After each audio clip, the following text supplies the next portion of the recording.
agreement. The Saudi Aramco, which we all know, the Abu Dhabi National Oil Company, and the Emirates National Oil Company.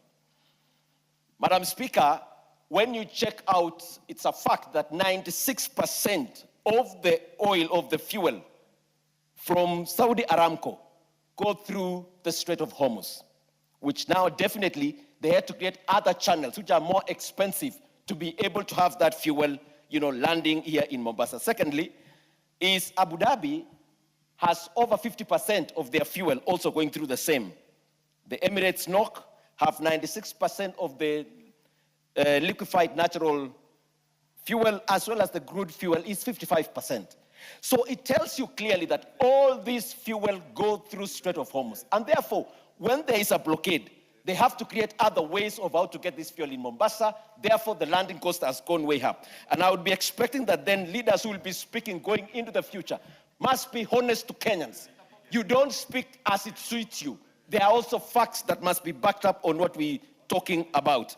Finally, I want to encourage the creation of a refinery, whether we bring in the various countries around here regionally or within Kenya, so that we be processing the crude oil, which then will be a bit cheaper here, and also look at the available places that you can be able to get oil within our country, so that then we can be able to reduce the cost of fuel. But generally, I want to appreciate the initiatives the government has been able to take so that we have fuel in our country that is affordable, and encourage also Kenyans that let's use all the other things that we are, the means that we are able to use that would reduce the utilization of oil or the costly fuel in our country. Thank you, Honorable Speaker.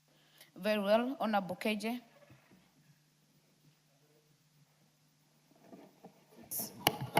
Honorable KJ is from Dagoretti. I thank you, Honorable Speaker. Yeah, and so I would Dagoretti also, South.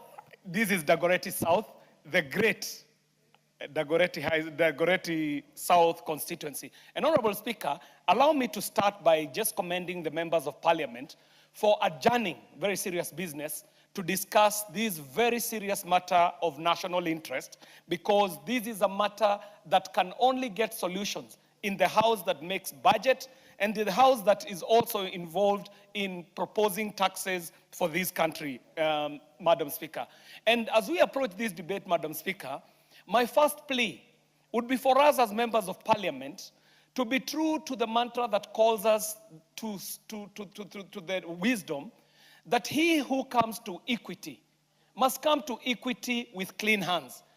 In the sense that, Madam Speaker, that we as the House is that we are the ones who are responsible for the taxes that Kenyans are faced with.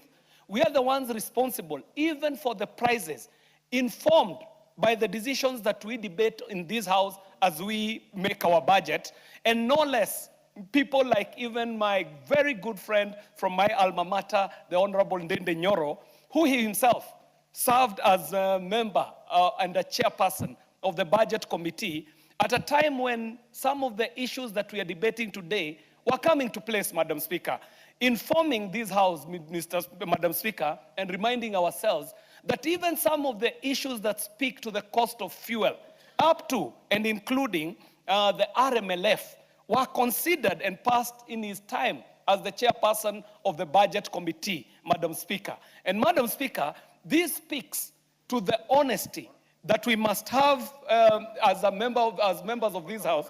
Honorable Ndende Nyoro.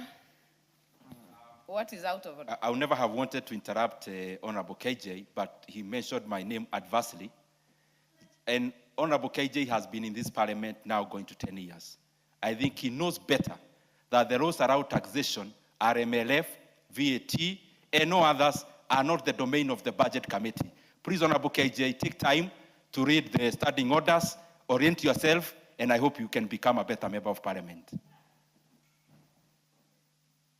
Honorable Speaker, I do say this speaking to the principle of collective responsibility, that it was in the time when Honorable Ndende Nyoro was a chairperson of budget that the RMLF came into place. And Madam Speaker, at that time, he was almost mute about this matter, So he might not have found his new voice at this time when we are debating this issue of fuel costs in this country, Madam Speaker. And Madam Speaker, that is not what I did rise up to speak about.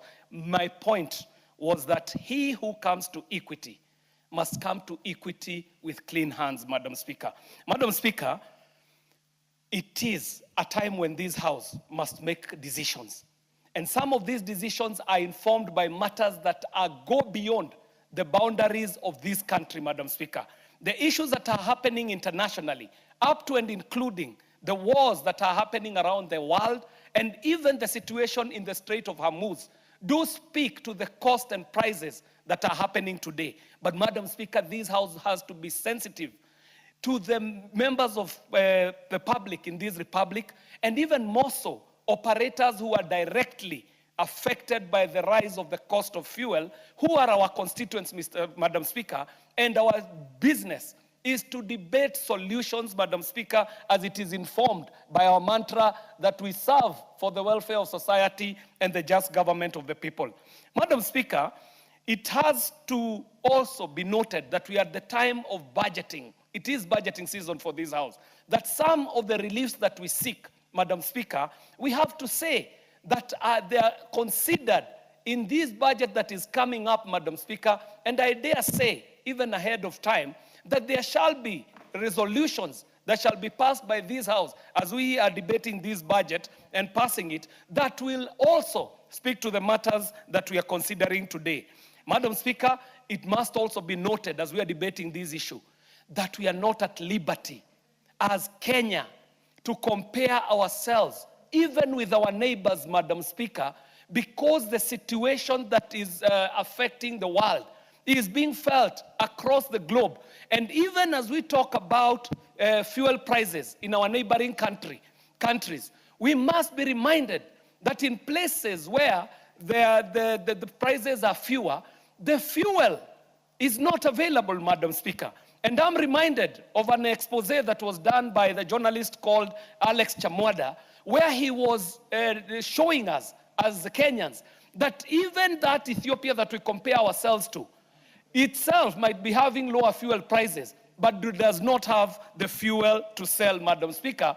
And it must be a commendation to the government that there was foresight in the arrangements that availed fuel at a time of crisis, as we are speaking today, that Kenyans, unlike our neighbors, are not queuing to get fuel, Madam Speaker, and that the last time Kenyans were queuing for fuel is at a time of the last government where prices were so high, and even the remedies that were put were very punitive to Kenyans. Madam Speaker, the solutions must be found in this House, and we must start walking in the direction of those solutions. Madam Speaker, we know that fuel just came about as petrol came about as fuel not more than 100 years ago. And before that, there was coal, Madam Speaker.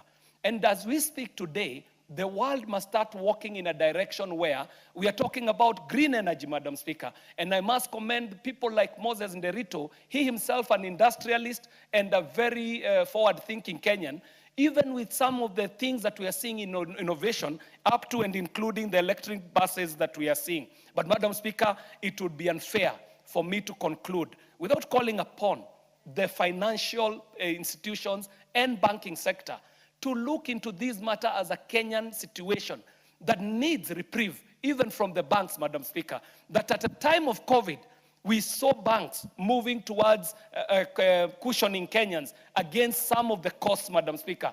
And if there's a time that Kenya must call our banking sector to patriotism, that time is now, Madam Speaker. Madam Speaker, I want to thank you for this opportunity and call upon Kenyans to also consider forward thinking as we even put.